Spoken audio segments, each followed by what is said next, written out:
All right, guys, it's time to check out a brand that I think people have been screaming at me to check out. This is a Deep Blue Master 1000, and this has the abalone dial on that, which is a kind of like a sea snail or something, but it has such a wild look to that dial. It is insane. If you look on the website to Deep Blue, I'll put a link in the description. The pictures do not do this dial justice at all. As soon as, I mean, hopefully you guys are seeing this on camera. It is ridiculously cool.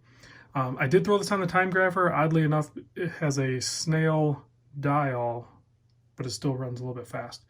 It has the Seiko NH35 running at +4 seconds. Really clean running movement, honestly, which is not super common with Seiko movements on my time grapher. This is also a big boy watch. 45 millimeter, 52.5 lug to lug. 14.8 thick. You have a domed sapphire crystal up top. It's almost flat on top, so it must be domed just slightly.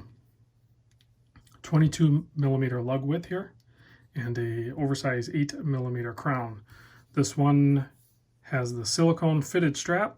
There are a bunch of different strap options for this when you go to check out. I think there's even a couple different bracelets you can get.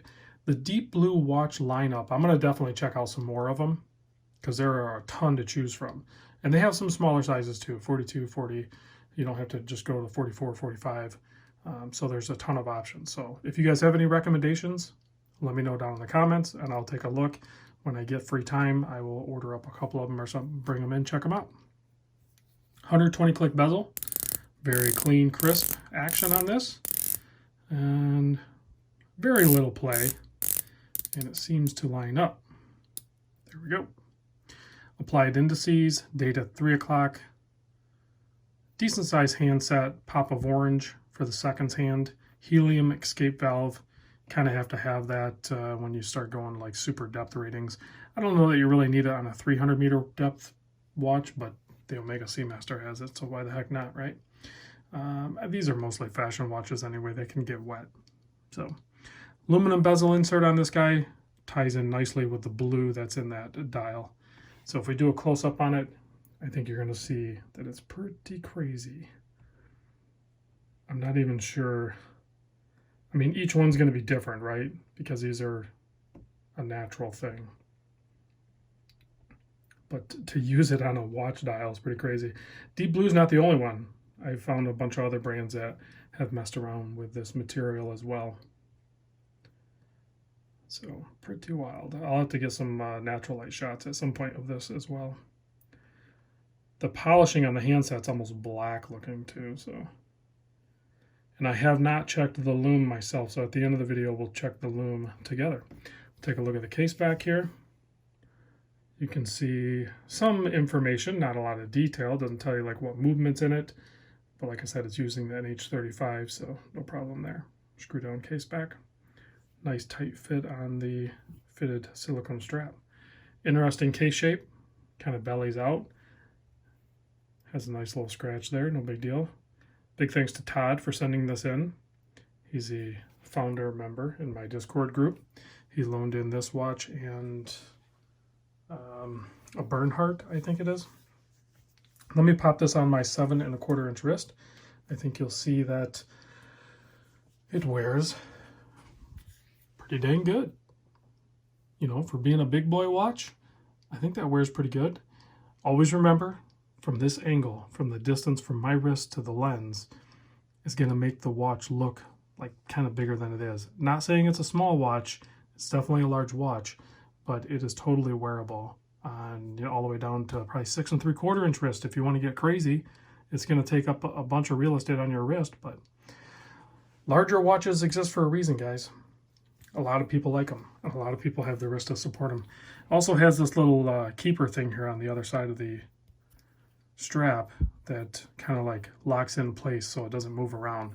Once you get this on your wrist and everything like that, it balances out really nice. It doesn't move around much at all. Pretty simple packaging. Nice little canvas padded case there. There's an outer cardboard box as well. There's one of these like flight tags almost, you call them. And then it also comes with this pretty gimmicky dog tag thing. I think I could do without all the extra bits none of us are going to use any of this. Maybe give it to your 7-year-old boy or something. I don't know, maybe he would play with that and think it's cool. I don't need it. It's not necessary. If it brings the cost down, although I don't know how you bring the cost down when these are already on sale for $249. I don't know, like, how low could you possibly go with getting rid of the trinkets? I just, that's already crazy low. So for size comparison, I guess I could show it next to a Willard. I'm still waiting to get my SKX back. So there you go. You can see it next to a Seiko Willard, if that helps you at all. Let's kill the lights and check the Loom on this. Like I said, I haven't checked the Loom. I'll check out the, even in low light, man, look at that dial. The dial itself is crazy. In deep blue, go check out their website because they have a ton of other crazy dials. So they are creative for sure. Okay, Loom is, well, disappointing. I do know they also offer like tritium tube watches as well. So I don't know if some of their other models have better Loom. This one in the Loom department is pretty crappy. It's crappy. So, you know, when you got a dive watch, so here you go. Raise the price $50 and actually put some C3X1 with maxi dials on it, or maxi indices, and make this thing glow like a torch, then you have a $300 watch all day long. I think that would justify the $50 increase. I don't know. What do you guys think? All right, thanks for watching. Big thanks to Todd for sending this in, and I'll see you guys on the next vid.